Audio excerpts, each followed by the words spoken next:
18 தர்பார். வந்துட்டாயா. வணக்கம் மக்களே, இது நியூஸ் 18 தர்பார். வழக்கமாக உங்களுக்கான பல்வேறு விஷயங்களை எடுத்து நம்ம வச்சிருப்போமா, கொடுத்து பார்ப்போங்களா? அதே மாதிரி தான் இப்போ எடுத்து வச்சிருக்கிறோம். பார்ப்பீங்க, என்ஜாய் பண்றீங்க. அப்படியே நிகழ்ச்சிக்குள்ள இப்போ போறோம். வாங்க போவோம். நேரா சமசீனமாக்குள்ள போறோம். நேரா ஹைதராபாத்ல பாருங்க, அப்படியே காலை நகர்த்த முடியாத அளவுக்கு கூட்டம். என்னையா விஷயம்னு கேட்டா, ஐயா 99 ரூபாய்க்கு புடவை தாராகலாம், என் பொண்டாட்டி வந்து 4 நாள் ஆகுது அப்படின்னு சொல்லி உள்ள கூட்டம் அள்ளுது. முடிஞ்சா நீங்களும் போய் 99 ரூபாய்க்கு புடவை எடுத்துட்டு வாங்க. அப்படியே ஒரு வேட்டிக்கிட்டு இடம் தருவாங்க, வாங்கிட்டு வந்திருக்கேன்.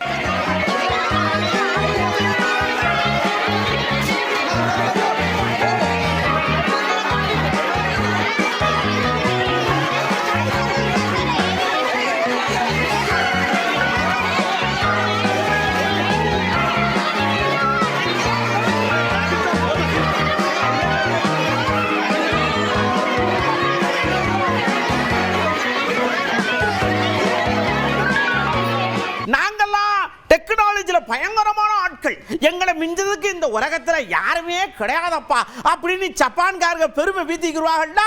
அந்த பெருமைக்கு வந்த சோதனை தான் இது. கால் வைக்க இடம் இல்லைங்க ட்ரெயின்ல. கூட்டம் வைக்கடா, மழை பெஞ்சு தண்ணியா ஒழுகுது. நம்ம ஊர்ல எப்படி ஒழுகுது அதே மாதிரிதான்.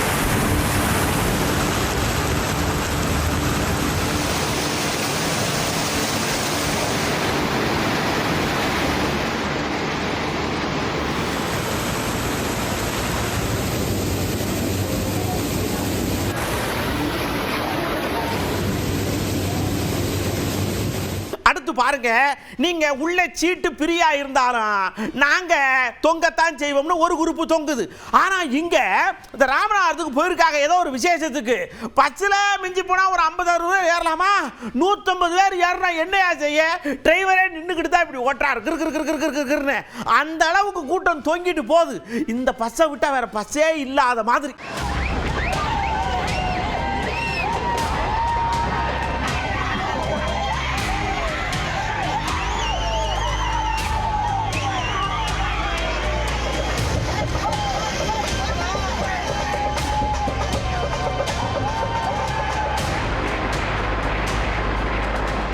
இப்படி பஸ்ல தான் தொங்கிட்டு போறாங்கன்னு பார்த்தா, கார்ல இந்த மேல பாத்தீங்கன்னா ரூப் டாப்னு ஒன்று வச்சிருப்பாங்க.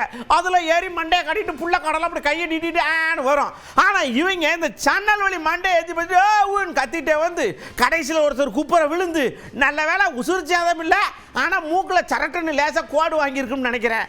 ஏன் இப்படி அநியாயம் பண்றீங்கன்னு கேட்க தோணுது, கேட்க முடியலையே.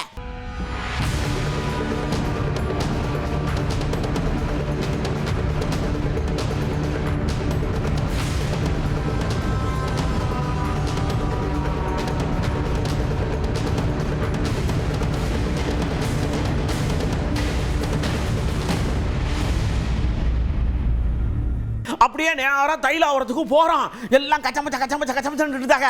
இங்க வரையா ஐயா பேச போறாங்க, அமைதியா இருங்க அப்படின்னு எல்லாரும் கப்பு சிப்புடு என்ன நடக்க போகுது அப்படின்னு இப்படி உத்து பார்த்துக்கிட்டே இருந்தாங்க. ஐயா சடக்குன்னு மைக் எடுத்து சொன்னாரு, அன்புமணியை நான் இன்றிலிருந்து கட்சியில் அடிப்படை உறுப்பினர்லேருந்து நீக்கிறேன், தூக்கி அந்த பக்கம் வைக்கிறேன், ஆறு அண்ணன் தண்ணி முழங்கப்படாது, ஒட்டுவரை வச்சுக்கூறப்படாது அப்படின்னு சொல்லி முடிச்சு விட்டார்.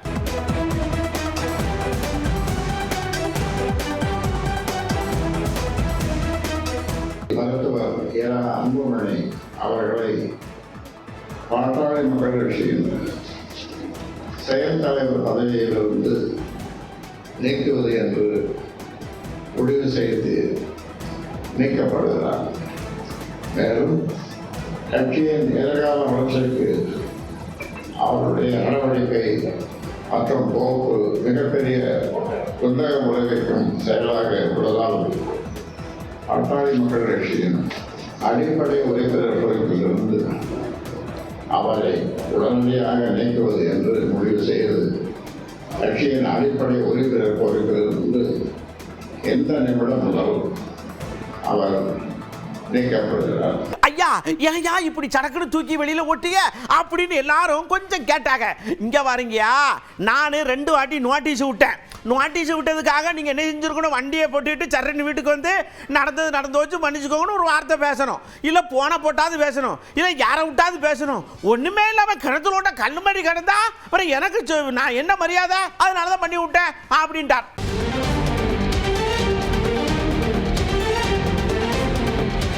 மூன்று முறை சொல்லியிருக்கேன், நீ வேணும்னா ஒரு தனி கட்சி ஆரம்பிச்சுக்கோ.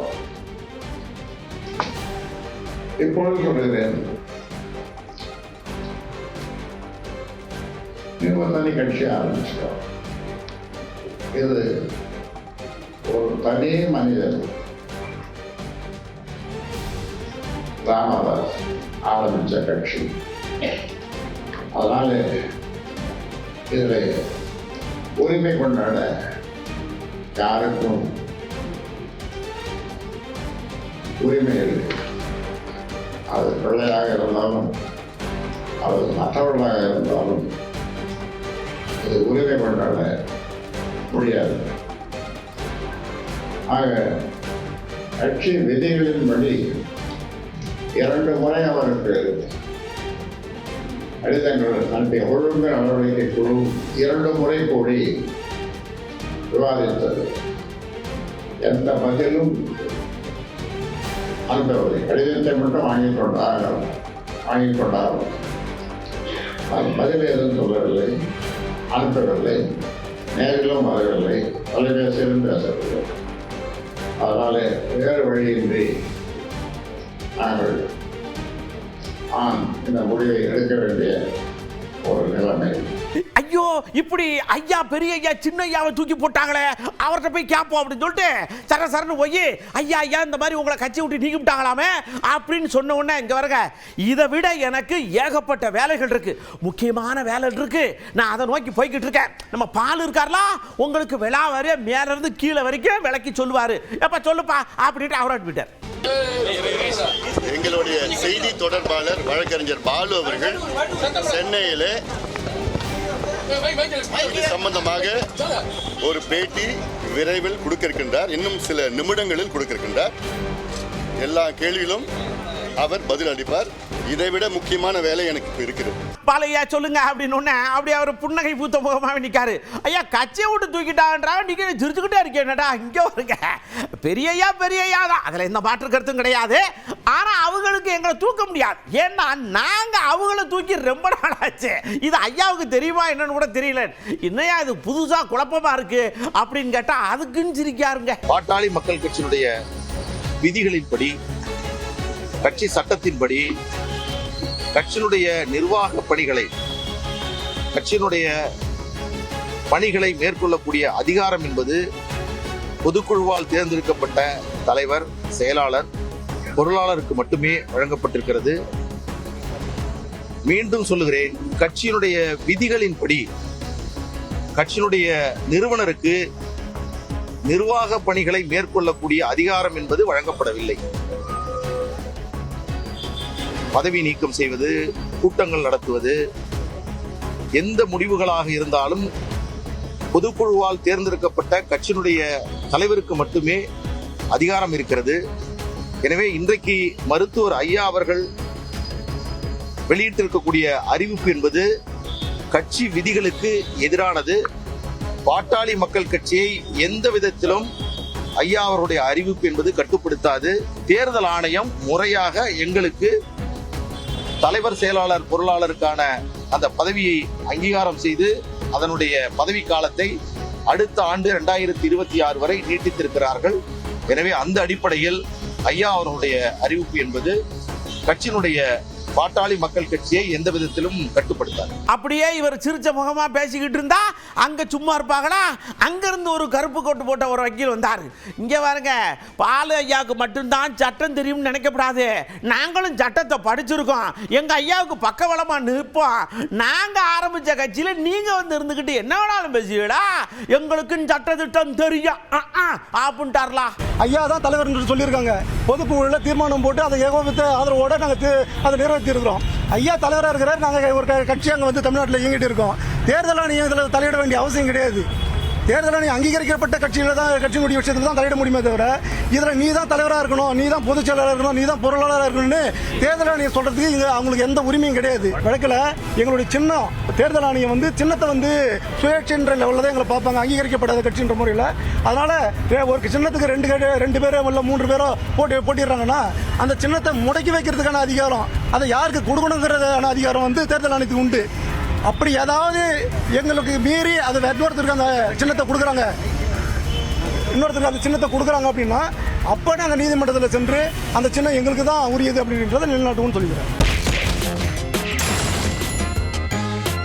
அப்படியே நேரம் கவுண்டருக்குள்ள போனா கவுண்டரை யார் ஓபன் பண்ணா நல்லா இருக்கும்னு யோசிக்கும் போது செல்வ பிறந்த அண்ணாச்சி சடக்கு வந்துட்டார்லா. அண்ணாச்சி இந்த மாதிரி அப்பாவுக்கு மகனுக்கு இடையில அப்படின்னு சொல்லி முடிக்கங்களே. இங்க பாருங்க, இது அவங்க உட்கட்சி பிரச்சனையா இருந்தாலும் அப்பா மகனுக்குள்ள சண்டையா இருந்தாலும் ஆனா இது ஆரம்பிச்சது யார் தெரியுமா? டெல்லியில இருந்து தான். இதை புரிஞ்சுக்கிட்டா நீங்க பிஸ்தாதான் போங்கன்ட்டார். தந்தைக்கும் மகனுக்கும் உள்ள உரசல், கட்சிக்குள்ள பிரச்சனை, அதில் நாங்கள் தலையிட விரும்பவில்லை. எங்களுடைய பார்வை பாஜக பார்வை கிடையாது, பிரித்தாளும் கொள்கை கிடையாது. எங்களை பொறுத்தவரை அவர்கள் ஒற்றுமையாக இருக்க வேண்டும் என்று தான் காங்கிரஸ் பேரியக்க தலைவர்கள் நினைக்கிறார்கள். பிரித்தாளும் கொள்கையில் இருக்கின்ற பாஜக தான் இந்த பிரிவினைக்கே காரணம். பாஜக தான் தந்தைக்கும் மகனுக்கும் முட்டல் மோதலை உருவாக்கி கொண்டிருக்கிறது. பாஜக தான் செங்கோட்டையன் அவர்களை பிரித்தாளும் கொள்கையில் இயங்கியிருக்கிறது. ஆக எங்கே பாஜக நுழைகிறதோ ஆமை நுழைந்த வீடாக இப்பொழுது ஆமை நுழைந்த மாநிலமாக மாறி வருகிறது. அவர்கள் யார் யாரோடு உறவு வைக்கிறார்களோ அங்கெல்லாம் பிரச்சனை. எங்களை பொறுத்த வரைக்கும் எல்லோரும் ஒற்றுமையாக இருக்க வேண்டியதுதான் காங்கிரஸ் உடைய பார்வை. அப்படியே நேரம் நம்ம அண்ணன் திருமாண்ணன் போய் இந்த விஷயத்தை சொன்ன உடனே அவர் கட்டன்டா ஒரே விஷயத்தை சொல்றார். இங்க பாருங்க, அது உட்கட்சி பிரச்சனை, அது குடும்ப பிரச்சனை, சடக்குன்னு சரியா போயிருங்க, நாளைக்கே பாருங்க எல்லாம் சரியாயிரும், அதை விடுங்க. ஆனா எனக்கு இருக்கிற வருத்தம் என்ன தெரியுமா? சசிகலா அம்மா, செங்கோட்டையன் ஐயா, ஓபிஎஸ் ஐயா, இபிஎஸ் ஐயா, இப்படி எல்லாரும் தனித்தனியா கிடக்காங்க. எல்லாம் ஒன்று சேர்ந்தாங்கன்னு வச்சுக்கோங்க, அது ஒரு மாதிரி நல்லா இருக்கும். ஆனா சேர்க்கிறது யாருன்னு தெரியல. இந்த ஆளு பூரா பிஜேபியிலே கிடக்க, அதிமுக மறந்துடுறாங்களே அப்படின்னு அண்ணன் அங்கெல்லாம் ஆயிச்சுக்கிறார். சசிகலா அம்மையார் அவர்களால் செயல்பட முடியாத அளவுக்கு முடக்கப்பட்டதற்கு யார் காரணம்? ஓபிஎஸ் அவர்கள் தனிமைப்பட்டு நிற்பதற்கு யார் காரணம்? டிடிவி தினகரன் அவர்கள் தனிக்கட்சி தொடங்கி தனித்து இயங்குவதற்கு யார் காரணம்? செங்கோட்டையன் அவர்களை அதிமுக தலைமைக்கு எதிராக பேசும் அளவுக்கு உருவாக்கியது யார்? இந்த கேள்விகளுக்கெல்லாம் ஒரே பதில்தான் பாஜக. பாஜகவின் தலையீடுகளால் தான் அதிமுக இந்த நிலையை எட்டியிருக்கிறது. இதை முன்னணி தலைவர்கள் புரிந்து கொண்டால் அவர்கள் முன்னெச்சரிக்கையான சில முடிவுகளை எடுக்க முடியும். அதிமுகவையும் அவர்களால் காப்பாற்ற முடியும் என்று நான் நம்புகிறேன். அப்படியே நயினார் அண்ணாச்சி ஒரு பெரிய குழப்பத்தை கொண்டு வந்து நம்மகிட்டே கொடுக்காரு. இங்க இருக்க அமித்ஷா வந்தாரு, ஆமா, அவர்கிட்ட நீங்க கையை கட்டுற ஆளுக்கு நாங்க ஓட்டு போடுவோம், அவரை ஜெயிக்கப்போ எல்லாம் சொன்னது டிடிவி ஐயா. இப்போ திடீர்னு இவரை நீங்க மாத்துங்க, இல்லைன்னா எங்களால் ஒன்றும் பண்ண முடியாது அப்படின்னு குவாசிக்கிட்டு வெளியில் போனா எனக்கு என்ன தெரியும்? எனக்கு ரொம்ப மன வேதனையா இருக்குங்க. கொஞ்சமாவது புரிஞ்சுக்கோங்க, நான் தலைவராக இருக்க போதுதான் இப்படி நடக்கணுமா அப்படின்னு வெசனப்படுத்தார். ஏற்கனவே இந்த கூட்டணியில் வெளியேறதுக்கு முன்பாக அவர்கள் சொன்ன கருத்து, உள்துறை அமைச்சர் அமித்ஷாஜி அவர்கள் யாரை முதலமைச்சராக சொல்கிறாரோ நாங்கள் ஏற்றுக்கொள்வோம், நாங்கள் பிரச்சாரம் செய்வோம் அப்படின்னு சொல்லி சொன்னாங்க. அதுக்கப்புறம் கூட்டணியிலிருந்து வெளியேறிட்டாங்க. இப்போ அவங்க இந்த கருத்தை சொல்லியிருக்கிறாங்க. அது அவங்க தான் தீர்மானம். ஆனால் நான் வரும்போது கூட இப்போ கூட அண்ணன் ஓபிஎஸோட ஃபோனில் பேசினேன். எங்களுடைய உறவு நல்லா தான் இருக்குது. தேவைப்பட்டால் நான் டிடி சார்கிட்ட பேச வேண்டும் என்றாலும் டிடி சார்கிட்டையும் பேசுகிறேன். இன்னும் வேற யார் இந்த ஆட்சி மாற்றம் வேணும், அதற்காக யார் யாரிடம் பேச வேண்டுமோ ஒரு தமிழக மாநில தலைவர், பாரதிய ஜனதா மாநில தலைவர் முறையில் என்னால் முடிந்த பணியை நான் செய்வேன். நிச்சயமாக தமிழக மக்கள் ஏற்கனவே ஒரு ஆட்சி மாற்றத்துக்கான முடிவை எடுத்து விட்டார்கள். உங்களுக்கு எந்த விதமான சந்தேகமும் வேண்டாம். அடுத்து நேரம் நம்ம அண்ணாச்சி வந்தாங்க, ஆர் ராசா அண்ணாச்சி. அவங்க ஒரு விஷயத்தை ரொம்ப ஆழமா அப்படியே கட் பண்ணி வச்சிருக்காங்க. என்னன்னா, இங்க பாருங்க, நேபாளத்தில் நடக்கல, பிரதமர், அதிபர், மினிஸ்டர் எல்லாத்தையும் வாரம் கட்டி சர்ன்னு அடிச்சு துரத்தி விட்டாங்க. நடக்கும், வெயிட் பண்ணி பாருங்க. அது நடக்காத அளவுக்கு பார்த்துக்க வேண்டிய பொறுப்பு உங்களை சார்ந்தது. அப்புறம் ஐயானாலும் வராது, அம்மானாலும் வராது அப்படின்ட்டு போயிட்டார். அப்போ உச்ச நீதிமன்றத்தில் இருந்து, பார்லிமெண்ட்ல இருந்து, எலெக்ஷன் கமிஷன்ல இருந்து எல்லா அரசியல் சட்டத்தில் சொல்லப்பட்டிருக்கிற நிறுவனங்களையும் சிதைக்கின்ற ஒரு ஆட்சி இந்த ஆட்சி. பிரஸ் போச்சு, ஜுடிஷியரி போச்சு, எலெக்ஷன் கமிஷன் போச்சு, பார்லிமெண்ட் போச்சு. பார்லிமெண்ட் நடக்க விடுறதே இல்லை. போன தடவை பார்லிமெண்ட் நடந்துச்சான்னு கேட்குறேன். இப்போ இது வரைக்கும் உருவாக்கப்பட்ட சட்டங்கள் எல்லாத்தையுமே வந்து முறையாக விவாதித்து தான் நிறைவேற்றுறாங்களா? அதனால தான் சொல்றேன், ஜனநாயகத்தினுடைய ஒட்டுமொத்த மாண்பும் சிதைக்கப்படுகிற போது நேபாளத்தில் நடந்தது இங்கு நடக்கலாம் என்று சொல்லி ஒரு நாடாளுமன்ற உறுப்பினர் நிர்மலா சீதாராமனை காட்டி சொல்லி இருந்தால், நீங்க தான் சொன்னீங்க, அப்படி சொல்லியிருக்காங்கல்ல, அப்படி சொல்லியிருந்தா please take Modi also in that. இன்னொரு விஷயத்தையும் சொல்றாரு, திமுக ஐசியூல இருக்கு, கண்டுபிடிச்சு சொல்லிட்டாரு எடப்பாடி ஐயா. ஏங்க இவர் ஒரு வாரம் 10 நாளா வண்டி எடுத்துட்டு சர்ச்சர்ன்னு சுத்துறாரு. உடம்ப பார்த்துக்க சொல்லுங்க ஐயா, நல்ல மனுஷன். அப்புறம் நான் அவனும் சொல்றதுக்கு இல்லை அப்படின்ட்டு அப்படியே அவர் வாட்டுக்கு சைலண்டா போறாருலாம். இவர் ஒண்ணுமே இல்லாம பழனிசாமி போயிட்டு இருக்காரு. அவருக்கு என்ன தேங்காய்க்கு போயிட்டு இருக்காரா? நாங்க இன்னும் கேம்பெயின் ஆரம்பிக்கல, பல நிகழ்ச்சிகள்ல கேம்பெயினை ஸ்டார்ட் பண்ணிருக்கிறோம், அவ்வளவுதான். அவரு நாங்க ஐசியூல இருக்கோம் இல்லையா, அவர் ஹார்ட் பீட் சரியான்னு பார்க்க சொல்லுங்க. செங்கோட்டையன் போனால் ஒரு ஹார்ட் பீட் அடிக்குது, ஓபிஎஸ் ஒரு ஸ்டேட்மெண்ட் போட்டால் அடிக்குது, டிடிவி அடிச்சா அடிக்குது. செங்கோட்டையன் போய் அமித்ஷா பார்த்தா அவருக்கு டிக்கிங்குது. எனக்கு பயமா இருக்கு எடப்பாடியை பார்த்தாக்க. அவருடைய ஹெல்த்தை பார்த்து சொல்லுங்க. நாங்கள் ஐசியூ நாங்கள் தினமா இருக்கோம். அவருடைய ப்ரெஷர் எல்லாம் பார்க்க சொல்லுங்க. தினமும் அதே அவர் சரியா இருக்கு. அடுத்து நம்ம அண்ணன் செந்தமிழர் அண்ணன் வந்தார். நம்ம அவர்கிட்ட கேட்க வேண்டிய கேள்வி ஒன்னே ஒண்ணுதான். அண்ணே, உங்க தம்பி இந்த மாதிரி சனிக்கிழமை மக்கள் எல்லாம் சந்திக்க போறாங்களாமே அப்படின்னு சொன்ன உடனே இங்க பாருங்க, தோளோடு தோல் நிற்கணும். நான் அப்படி தோல் மேலே கையை போட்டு, தம்பி எப்படா இருக்க, நல்லா இருக்கேடா அப்படின்னு கேட்டால் என் தம்பி அப்படியே சந்தோஷப்படுவா. நீங்கள் வண்டியில் நின்றுக்கிட்டு முக்கு நின்றுக்கிட்டு பேசினா அதுக்கு பேர் மக்கள் சந்திப்பா. அட போங்க, என்னமோ சிங்கம் வருதுங்கிறியா, சிங்க ஜீரை வரல, அப்படியே சினிமா காட்ட வருது, பார்த்துட்டு போங்க அப்படின்ட்டார். இப்போ உங்களை சந்திக்கிறேன்ல, இதான் மக்களை சந்திக்கிறது. அப்படி சந்திக்கணும். எந்த போராட்டத்தில் நான் பங்கேற்காமல் இருந்திருக்கேன்? மக்களோடு மக்களாக நிற்கிறவன் தான், மக்களுக்காக மக்களிடமிருந்து வந்தவன். மக்களை சந்திக்கிறதுங்கிறது அப்படி ரோடு ஷோ, கூட்டு ஷோ போடுறது. ரோட் ஷோவும் கூட்டு ஷோவும் போடுறதில்ல. கூட்டி வச்சுக்கிட்டு பேசிட்டு போகிறது, போகும்போது கை காட்டிட்டு போகிறது அல்ல. மக்களை சந்திக்கிறதுனா மக்களின் பிரச்சனை இல்லை, மக்களுக்காக போய் மக்களோடு நிற்கிறதா மக்களை சந்திக்கிறது. அப்படி சந்திக்கிறீங்களா? வாக்கு கேட்கவும் இப்படி தான் வருவீங்களா? நட்சத்திர பிரபலம்னா இது மக்களை சந்திக்கிறேன்னு சொல்லக்கூடாதுல்ல. மக்களை பார்க்கறதுக்கு, மக்கள் என்னையை பார்க்கறதுக்கு நான் வரேன்னு தான் நீங்கள் சொல்லணும். இது வந்து வேட்டையாட வர்ற சிங்கம் இல்லை, அது வேடிக்கை காட்ட வர்ற சிங்கம். அது புரியுதா? கேட்குற கேள்விக்கு உனக்கு பதில் சொல்ல அறிவு இருக்கா? நான் எழுப்புற கேள்விக்கு பதில் இருக்கா? பதில் இல்லைன்னா சொல்லிட்டு போனீங்க. நாங்கள் பெருசாக எடுத்தான் பாரு, நீ எடுத்தான் பாரு, பெருசாக எடுத்தான் பாரு, நான் கேட்கறதுக்கு பதில் சொல்லு. பாரதிய ஜனதா உன் கொள்கை எதிரி, அப்போ காங்கிரஸ் கொள்கை நண்பனான்னு கேள்விக்கு பதில் சொல்லணுமா இல்லையா? அந்த கேள்வி உங்களுக்கு எழுதா இல்லையா? உங்களுக்கு எழுதா இல்லையா? விடுதலை பெற்ற இந்தியாவை 79 ஆண்டுகளை, இந்தியாவை அரை நூற்றாண்டுகளுக்கு மேலே ஆண்டது, அரை நூற்றாண்டுகள் ஆண்ட கட்சி எது சொல்லுங்க? காங்கிரஸ். பாரதிய ஜனதாவின் கொள்கை எனக்கு எதிரின்னா காங்கிரசின் கொள்கை உங்களுக்கு உடன்பாடா? திமுக அரசியல் எதிரினா அதிமுக அரசியல் நண்பனா? இந்த கேள்வி எழுமா இல்லதா? இது கேட்டா பதில் தானே சொல்லணும். அதை கண்டுக்கிறது இல்லை பெருசான. 26 மேல தேர்தலில் வாக்கு எண்ணப்படும்ல, அப்ப பெருசா என்ட்ரி இல்லைன்னு. அடுத்த அண்ணன் ஒரு விஷயத்தை சொன்னார். நாமளே ஆச்சரியப்பட்டு மடார்னு கீழே தான் உழுகல, அவ்வளவுதான். என்னன்னு கேட்கலா, ஐயா இந்த மாதிரி கச்சத்தீவுக்கு இலங்கை வந்துட்டு போனார்ல அப்படின்னு சொன்ன உடனே அதெல்லாம் நடக்கத்தான் செய்யும். ஆமா, ஏன்னா நான் ஆட்சியில் இல்லை, என்னையும் நீங்க ஆட்சியில் உட்கார வச்சு நான் ஆட்சிக்கு வந்துட்டேன்னா அவர் நான் குடுன்னு ஓடியாந்து பிடிங்க பத்திரத்தை, கச்சத்தீவு பத்திரத்தை அப்படின்னு என்கிட்ட கொடுத்துட்டு போயிடுவார். அப்புறம் கச்சத்தீவு பக்கத்தில் அண்ணனை தவிர்த்து யாரும் போக முடியாது அப்படின்னு சொன்னாரு. இப்போ நமக்கு கொஞ்சம் லேசா கிரிட்டு இருக்கு, அவ்வளவுதான். உங்க நம்பிக்கை இல்லாம போயிடுச்சு. நம்பிக்கை இல்லாம ஏன் போயிடுச்சு? உங்க அண்ணன் முதலமைச்சரா, தமிழ்நாடு முதலமைச்சர் ஆனா அவன் நீ வச்சுக்கன்னு தர்றானா தம்பி? அவன் எடுத்துக்கந்தான். அன்னைக்கு நான் சீஃப் மினிஸ்டர் தமிழ்நாடு, இதே அனுராக் குமாரசிங்க வர சொல்லு. அதுக்கு முன்னாடி நான் போய் உட்காந்துருப்பேன். என்ன நீ தம்பி ஆட்டம் காட்டுறவன், அவன் மேலே இருக்கிறவன் கொடுத்ததுக்கு ஒப்பமிட்டு சொத்தாரான்னு கேட்க இருங்க. அவனுக்கு ஒரு உனக்கு துணிவு இல்லை. இது ஏன் நீளம்? இவ்வளவு நாள் ஆச்சு மத்திய அரசு ஒரு கேள்வி யார் அது? மத்திய அரசுக்கு எனக்கு என்ன சம்பந்தம் இருக்கு? எழுப்புலங்கிறது ஒரு கேள்வி. யார் எழுப்புறது? திடீர்னு 24 தேர்தலப்ப ஐயா மோடி பேசினார் பத்தியில, கச்சத்தீவை மீட்க வேண்டும் அப்படின்னு அதோட விட்டாங்க.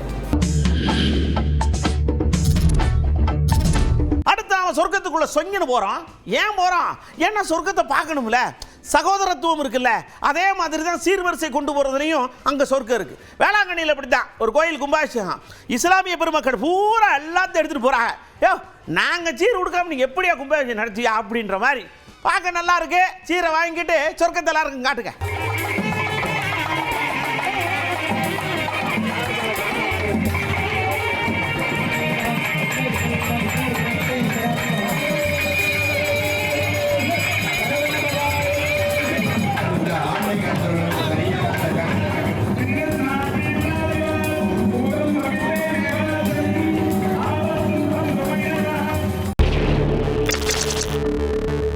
அடுத்த நேரம் நம்ம உசாருக்குள்ள போறோம். நீங்க நடந்து போனாலும் அப்படியே இப்படி சுத்தி முத்தி பார்த்துட்டு போகணும் அப்படிங்கிறதுக்கு இது ஒரு உதாரணம். தெலுங்கானாவில் ஒரு சாக்கடை அடைப்பு இருக்குல்ல, அது ஏதோ அடைச்சிருக்கும் பொழுது தூக்கி மூடியை தூக்கி வச்சுட்டு ஒரு மரதோக்கில் போயிட்டார் போல் இருக்கு. அம்மாவோட புள்ள வந்திருக்கு பள்ளிக்கூடம் போகிறதுக்கு. அப்படியே போய் நல்ல வேளை உள்ளே விழுந்தோன்னா அம்மா டபக்குன்னு பிடிச்சி தூக்கிட்டாங்க. பார்த்து போகணும். இந்த புள்ளக்காடுகள்லாம் கொஞ்சம் நல்லா சேட்டெல்லாம் பண்ணோம். இருந்தாலும் அது அழகு தானே, அம்மா மார்கள் தான் பார்த்து கூட்டு போகணும்.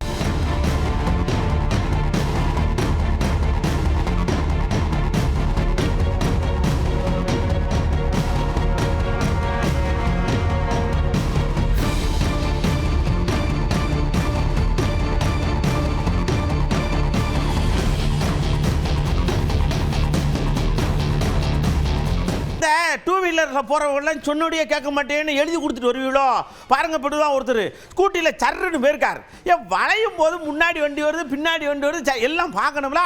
சர்ன்னு போய் என் போக்கு சித்தம் போக்கு செவன் போக்குன்னு திரும்பினா அங்கேருந்து வந்து நொங்குன்னு தூக்கி இடிச்சு போட்டாச்சு. கேளுங்கய்யா, எவ்வளவுதான் நாங்கள் சொல்கிறது.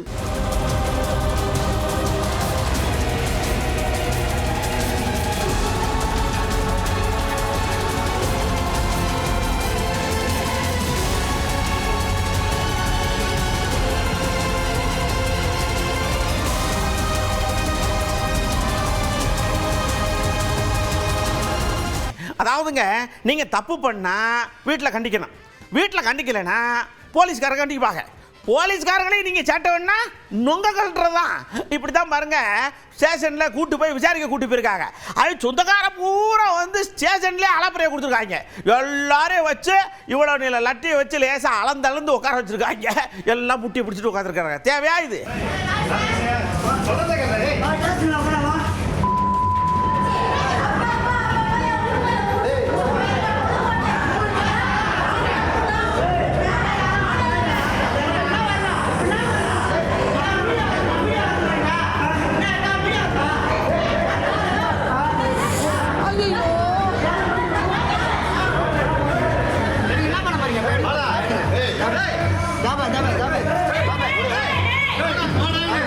அப்படியே நேரம் வால்பாறையில் எல்லா மக்களும் கவலையாக இருக்காங்க.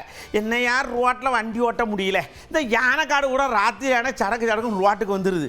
ஒரு நாள் என்ன செய்யணும், எல்லா யானையிலும் கூப்பிட்டு உங்களுக்கு என்ன விஷயம்னு கேட்கணும்னு வச்சுருக்கோம்னா எல்லாம் புலம்புதாங்க. அதனால் வண்டி ஓட்டுறவங்க ஒன்றும் பண்ண முடியாது. நீங்கள் யானை வந்துச்சுன்னா நின்று நிதானமாக நிறுத்தி தான் போகணும். ஒரு லைட்டுக்கு 4 லைட்டு வண்டியில் மாட்டிக்கோங்க, வேறு வழி கிடையாது.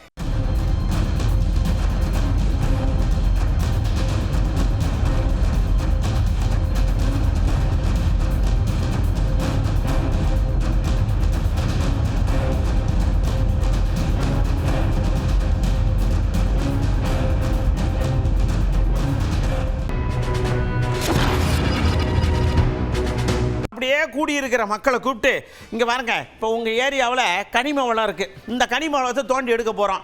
இந்த இடத்துல அணுசக்தி மையத்தை கொண்டு வர போகிறோம். என்ன சொல்கிறீங்க அப்படின்னு கருத்து கூட்டம்லாம் கூப்பிட்டு வச்சு ஆளுக்கு கருத்து சொல்லுவாங்க. அப்புறம் ஒரு பேச்சு முடிவுக்கு வந்து அதெல்லாம் இருக்கும். மத்திய அரசு என்ன சொல்லிடுச்சு, இப்போ இனிமேல் அப்படிலாம் கேட்க முடியாதுக்கா.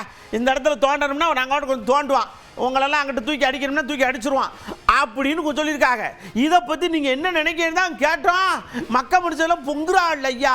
இப்போ ஒரு மலையில் வந்து ஒரு விஷயம் பண்ணுறாங்க அப்படின்னா அதை சுற்றி இருக்கிற மக்களுக்கும் அது பாதிப்பு ஏற்படும். அது நல்லதோ கெட்டதோ அந்த மக்களுக்கு வந்து தெரியப்படுத்தணும். இதில் வந்து இவ்வளோ நல்லது இருக்குன்னு சொல்லணும், இல்லைன்னா அதில் இருக்கிற பாதிப்புகளையும் அந்த மக்களுக்கு தெரியப்படுத்தணும். அந்த பாதிப்பு அந்த மக்களுக்கு தெரிஞ்சு அதை அவங்க சம்மதிச்சா மட்டும்தான் அதுக்கு மேலே நீங்கள் எந்த ஒரு நடவடிக்கையும் அங்கே எடுக்கணும். ஒரு இடத்துல இருந்து ஒரு இடத்துல ஒருத்தவங்க பொருளை நகர்த்துறோம்னாலே ஒருத்தர்கிட்ட அனுமதி கேட்டு தான் நம்ம செய்வோம். அதை வந்து கடைசியில் எந்த கேள்வியும் கேட்கக்கூடாது, அது எங்களோட சார்ந்ததுன்னு சொல்லி நீங்கள் சொல்றது வந்து முற்றிலும் தவறானது. இயற்கை சார்ந்த திட்டம்னாலே மக்கள் கிட்ட கேட்கணும், அவங்க கிட்ட ஃபர்ஸ்ட் கேட்கணும். அவங்களுக்கு தான் தெரியும் மண்ணை பத்தியும் நிலத்தை பத்தியும் நீரை பத்தியும் எதுனாலுமே அவங்களுக்கு தான் தெரியும். ஒரு கருத்து வந்து கொண்டுட்டு வராங்க அப்படின்னா நம்மகிட்டையும் கேட்கறது நல்லது தானே, அது கேட்கறதுனால தப்பு இல்லையில.